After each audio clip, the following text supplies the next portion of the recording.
कोई दोष नहीं, स्वभाव में, शील में, व्यवहार में, वृत्ति में कहीं कोई दोष नहीं, सर्वथा निर्दोष।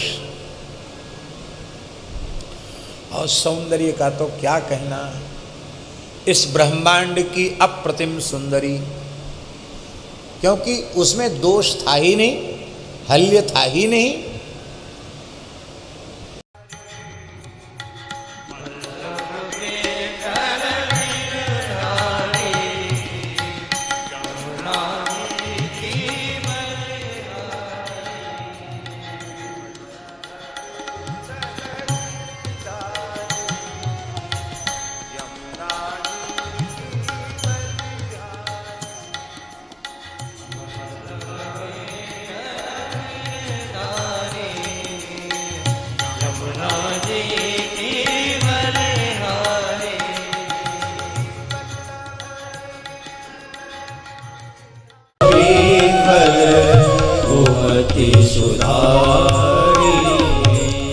श्री राम जी ने अवतार लेकर महान तपस्वी महर्षि गौतम की पत्नी अहिल्या का उद्धार कर दिया।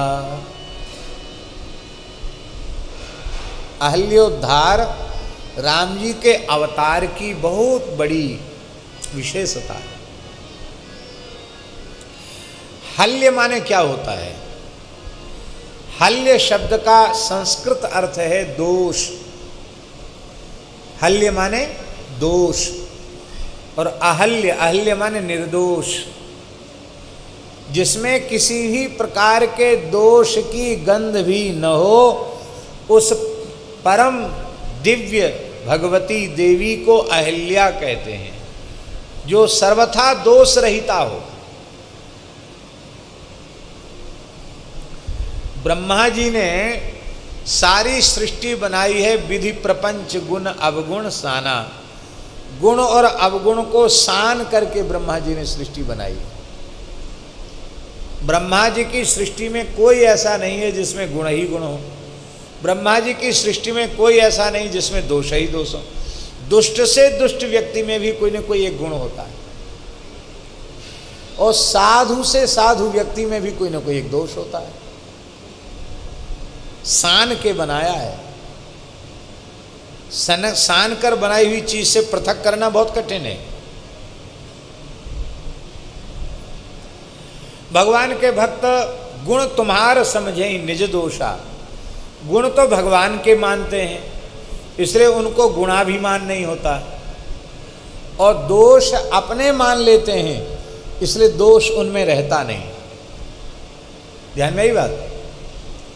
गुण भगवान के हैं, ये स्वीकार कर लेने पर गुणाभिमान नहीं रहता, और दोष सब मेरा ही है। अपना दोष पकड़ में आ गया, पहचान में आ गया, तो वो दोष रहता नहीं है, दोष निकल जाता है। हमारी स्थिति ये है कि हम दोष को स्वीकार ही नहीं करते हैं। अपने माता पिता गुरुजन हमारा दोष बतावें तो वे हमारे शत्रु हैं। हमारे पूज्य गुरुदेव भक्तमाली जी कहते थे, कलयुग में उत्तम पति, उत्तम पिता, उत्तम गुरु बनना हो तो उत्तम पति बनने का फार्मूला है कि पत्नी के दोष न गिनाओ। तो पतिदेव बहुत अच्छे हैं। पिता पुत्र की कमी न बतावे तो पिताजी तो बहुत अच्छे हैं।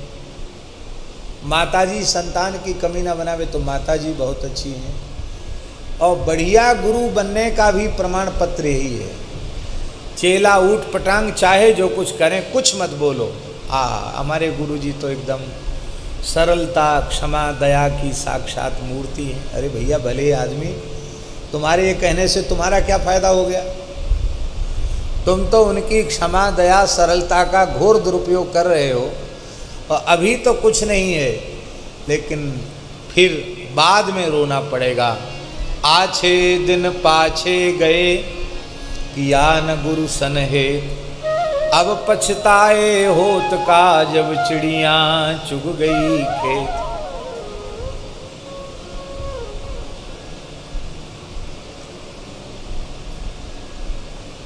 दोष अपना जब हम स्वीकार कर लेते हैं तो फिर दोष रहता नहीं जीवन में, ये विशेषता है। दोष धीरे धीरे कम हो जाता, कम होते होते अंत में समाप्त हो जाता है दोष। पर हम हृदय से स्वीकार करें कि हम दोषी हैं और अब हमें दोषी नहीं रहना है, इस दोष का परिमार्जन करना है, तो दोष जीवन में नहीं रह जाएगा।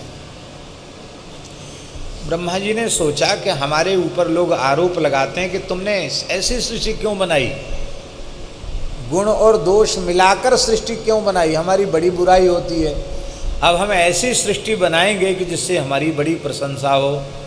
तो ब्रह्मा जी ने संपूर्ण ब्रह्मांड के जो दिव्य दिव्य पदार्थ थे, उनका जो उत्कृष्ट अंश था, सार अंश था, उस अंश को पुंजीभूत करके एक दिव्य देवी का निर्माण किया। उसी देवी का नाम हुआ अहिल्या। ये ब्रह्मा जी के मनस संकल्प से, ब्रह्मा जी के तपोबल से निर्मित देवी है, जिसमें चरण से लेके मस्तक पर्यंत कहीं किसी अंग प्रत्यंग में कोई दोष नहीं, स्वभाव में, शील में, व्यवहार में, वृत्ति में कहीं कोई दोष नहीं, सर्वथा निर्दोष। और सौंदर्य का तो क्या कहना, इस ब्रह्मांड की अप्रतिम सुंदरी, क्योंकि उसमें दोष था ही नहीं, हल्य था ही नहीं। तो उस दिव्य देवी को देखकर सबका मन ललचाया कि ब्रह्मा जी हमको ही दे दें, हमसे ब्याह हो जाए तो बहुत अच्छा है। लेकिन ब्रह्मा जी सबके मन की जानते। सबसे पहले तो देवराज इंद्र ने इच्छा व्यक्त की कि मैं देवराज हूँ, ब्रह्मा जी ने हमको देवराज पद पर बिठाया है, तो ये ब्रह्मांड की सर्वोत्कृष्ट सुंदरी ही हमारी पत्नी होनी चाहिए। ब्रह्मा जी ने नेगलेक्ट कर दिया, अरे तुम ठीक है, एक इंद्राणी से ही संतोष रखो, इतनी अप्सराएं स्वर्ग में हैं फिर भी तुम्हारा पेट नहीं भरा। ब्रह्मा जी ने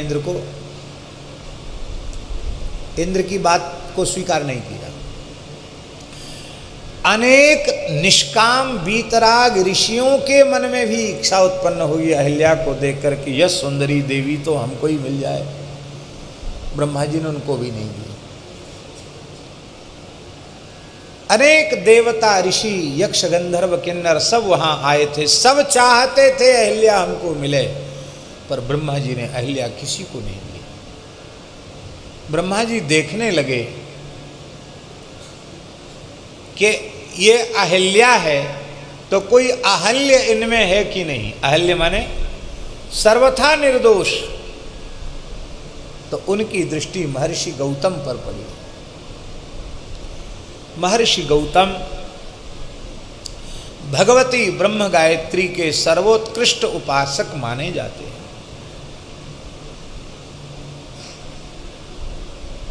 आप लोग नासिक गए? नासिक में जो गोदावरी गंगा है, वो गोदावरी गंगा महर्षि गौतम ने ही प्रकट की। महर्षि गौतम की बड़ी कथाएं पुराणों में वर्णित हैं। महर्षि गौतम भी वहां पधारे थे, पर गौतम परम निष्काम, उनके मन में कोई इच्छा नहीं हुई। अब ब्रह्मा जी ने बुलाया तो आ तो गए, और अहिल्या प्रकट भई है तो बहुत अच्छी बात है, पर उनके मन में ये कोई कामना नहीं थी कि अहिल्या मुझे मिले। ब्रह्मा जी ने देखा कि सर्वथा निष्काम है ये, तो ब्रह्मा जी ने कहा गौतम, कहा पितामह, बोले ये अहिल्या को हम तुम्हारे पास धरोहर के रूप में रख रहे हैं, जब हम धरोहर मांगे तो हमारी धरोहर सुरक्षित लौटा देना।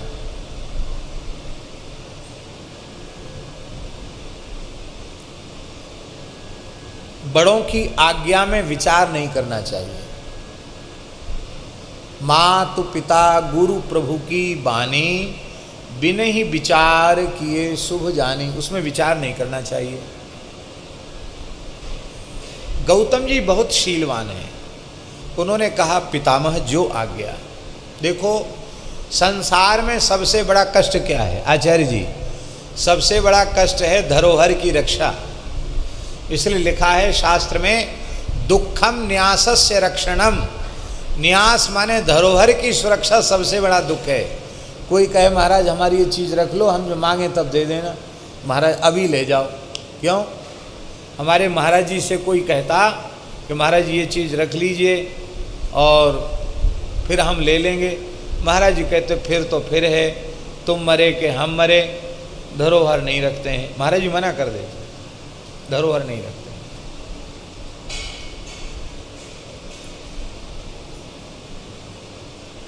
दुखम न्यासस्य रक्षणम,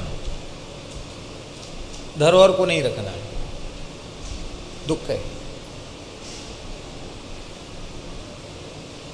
सारी चिंता उसको करनी पड़ेगी धरोहर की सुरक्षा की। लेकिन बड़ों ने आज्ञा दी है तो वह आज्ञा हमारे अनुकूल है या हमारे प्रतिकूल है।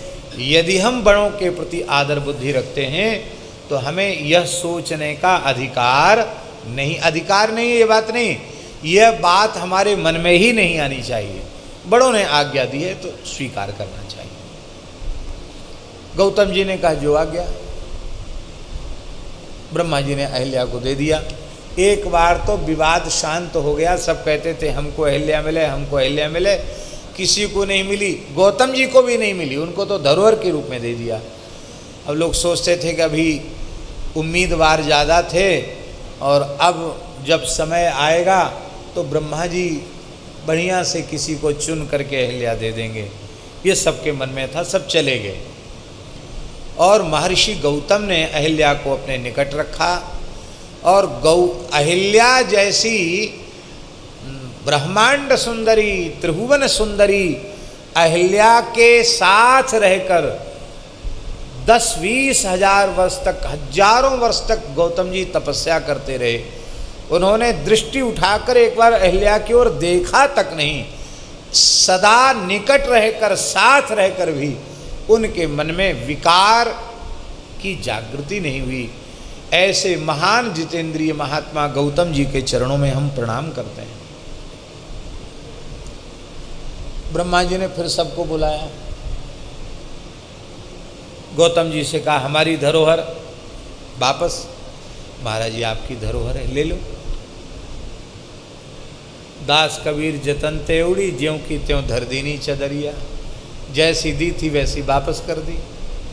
ब्रह्मा जी के नेत्रों से आंसू की धारा बहने लगी। वत्स गौतम, तुम्हारे जैसा सर्वथा जितेंद्रिय निष्काम वीतराग पुरुष ही इस अभूतपूर्व दिव्य सुंदरी का एकमात्र पति होने का अधिकारी है। और सबके सामने उन्होंने गौतम जी की प्रशंसा की और वैदिक पद्धति से अहिल्या का पाणी ग्रहण गौतम जी के साथ करा दिया। पुत्र का जन्म भी हो गया, कुछ काल पश्चात पुत्र का जन्म भी हो गया। लेकिन इसके बाद भी इंद्र की वृत्ति अहिल्या से अलग नहीं हुई थी। वो निरंतर कोशिश में रहता था कि अहिल्या हमको मिले। विषयी, कामी, भोगी, लंपट पुरुष, वे चाहे मनुष्य हों चाहे देवता के ही स्वरूप में क्यों न हो, उनकी अंतःकरण की वृत्ति कैसी होती है ये बात हमें समझनी है। इंद्र के प्रति दोष दृष्टि नहीं रखनी है, ये बात समझनी है कि विषयी, भोगी, लंपट पुरुष कैसे होते हैं। अरे इतना लंबा समय बीत गया और वह पुत्रवती हो गई, ऋषि पत्नी है, फिर भी तुम उसकी कामना करो, ये कितनी घटिया बात है, कितनी नीची बात है। लेकिन वो निरंतर इसी स्थिति में रहता था कि अहिल्या तो मुझे मिलनी ही चाहिए, क्योंकि मैं ही सबसे पहले अहिल्या की प्राप्ति की कामना रखता था। ब्रह्मा जी ने मेरे साथ न्याय नहीं किया, मैं कैसे भी अहिल्या को प्राप्त ही करके मानूंगा।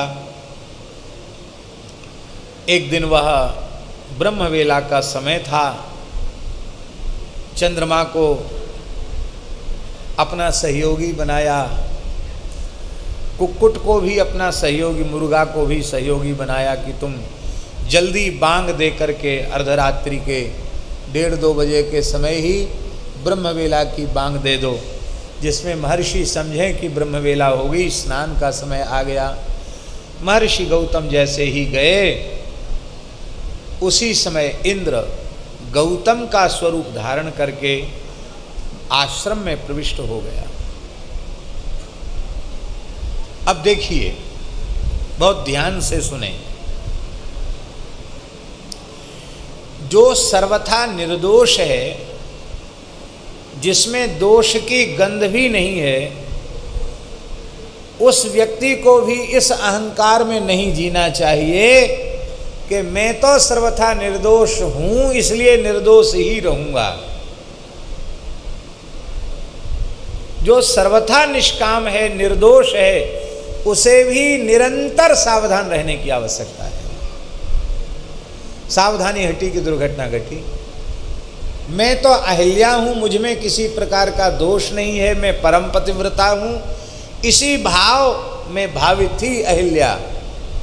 किंतु जब देवराज इंद्र गौतम का रूप धारण करके आए, तो भगवान किसी का अहंकार रहने देते नहीं है। भगवान का स्वभाव है, अहंकार किसी का नहीं छोड़ते हैं। इस अहिल्या के भीतर जो अभिमान था, आज उसी के नष्ट होने का अवसर आया। और गौतम जब पुनः आए,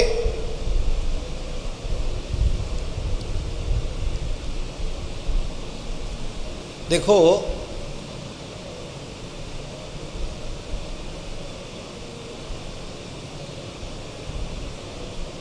आप दूर से किसी व्यक्ति को नहीं पहचान सकते, जान सकते कि ये कैसा है। आप उसके साथ कुछ काल रहने का अवसर यदि आपको मिल जाएगा, तो निकट रहकर ही आप उसको समझ सकते हैं, बहुत निकट रह करके। और आप विचार करें कि पतिव्रता पत्नी से अधिक पति के निकट और कौन हो सकता है। अहिल्या गौतम जी को अच्छी प्रकार से समझती है कि ये वह जितेंद्रिय महात्मा है जो विवाह के पूर्व में धरोहर के रूप में रखी गई थी, पर इन्होंने हजारों वर्षों तक भी कभी नजर उठाकर मेरी ओर नहीं देखा। ये परम जितेंद्रिय निष्काम महात्मा हैं, और ब्रह्मवेला में स्नान के लिए जावें और स्नान न करके बीच में ही लौट के आ जाएं, केवल मेरा संभोग करने के लिए। तो ऐसी घृणित वृत्ति मेरे पति महर्षि गौतम की कभी नहीं हो सकती। ब्रह्मवेला में ऐसा निंद्य कर्म वे कभी नहीं कर सकते। वे परम जितेंद्रिय महात्मा हैं, ये बात अच्छी प्रकार से वो समझती थी। इसलिए अहिल्या ने पहचान लिया कि ये गौतम नहीं है, ये गौतम वेशधारी इंद्र ही है। ये बात अहिल्या को पता चल चुकी थी, लेकिन फिर भी उसके मन में स्पृहा हो गई। ये देखो, सच्चा प्रेमी तो ये है। ये ऋषि हमारे पति जरूर हैं, लेकिन इनका तो कोई किसी में मोह ममता प्रेम तो है ही नहीं, अपने भजन में रहते हैं। और ये देखो कितना बड़ा प्रेमी है, हजारों लाखों वर्ष बीत गए फिर भी ये हमको चाहता है, हमारी चाहत में हमारे पति का ही रूप लेकर आ गया। तो उसके मन में स्पृहा हो गई इंद्र के स्पर्श की। ये दोष है अहिल्या का। इसलिए जब अहिल्या का स्पर्श किया इंद्र ने, तो उसमें अहिल्या ने कहा कि तुमको अब यहाँ से जल्दी निकल जाना चाहिए, क्योंकि तुम्हारे मन की इच्छा पूर्ण हो चुकी है। और अब यदि कहीं महर्षि आ गए तो वे तुम्हें और हमें दोनों को दंड देंगे। इससे तो स्पष्ट हो गया कि पता चल गया कि महर्षि नहीं है। हम अपने मन से कोई बात नहीं करें, जो ग्रंथ में लिखी वही सोई बात आपको बता रहे हैं। और इंद्र जाते जाते इंद्र दिखाई पड़ गया। महर्षि ने इंद्र को शाप दिया, तेरे शरीर में सहस्रों स्त्री चिन्ह हो जाएं, भग के चिन्ह हो जाएं। ये इंद्र को शाप दिया। कहते चंद्रमा को मृगचर्म से उन्होंने प्रताड़ित किया। वो मृगचर्म का चोट का चिन्ह आज भी चंद्रमा के भीतर दिखाई पड़ता है। उसको कलंकी होने का शाप दे दिया। और मुर्गे को पहले ऋषि मुनियों के आश्रमों में उसका आदर था मुर्गे का। फिर उसको म्लेच्छ कह करके उन्होंने उसको आश्रम की सीमा से बहिष्कृत कर दिया, उसे भी शाप दिया और अहिल्या को भी शाप दे दिया। शैली भव सुदुर्मते, अरे सुदुर्मती तू शैली हो जा, माने पाषाण की हो जा, पत्थर का बना दिया अहिल्या। क्या अहिल्या पर क्रोध किया? अहिल्या पर कृपा की। ये शरीर में थी तो इसने पाप किया, अब पत्थर की होकर कोई पाप नहीं करेगी, क्योंकि पाषाण तो जड़ है और अब इसके इंद्रियों में चांचल्य रहेगा नहीं। पत्थर की इंद्रियां चंचल होती हैं क्या? पत्थर में विकार होता है क्या? निर्विकार बना दिया, परम अचंचला बना दिया और भजन करने का सौभाग्य दे दिया। एकांत में रहकर राम जी का स्मरण करो, श्री राम जी की चरण रज का स्पर्श होगा तो फिर तुम पुनः मुझे प्राप्त हो जाओगी। तो श्री राम जी के द्वारा अहिल्योद्धार ये रामावतार की बहुत बड़ी एक घटना है। और महर्षि विश्वामित्र जी की आज्ञा से राम जी ने अहिल्योद्धार किया। राम एक तापस तिय तारी, एक तापस तिय तारी, एक। हम लोगों के पास तो एक ऐसी अहिल्या है,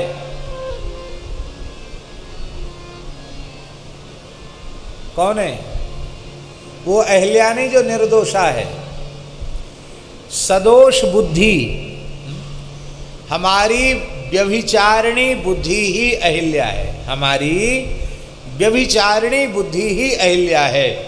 और उस व्यभिचारिणी बुद्धि रूपी अहिल्या वो किसकी चरण रस से पवित्र होगी?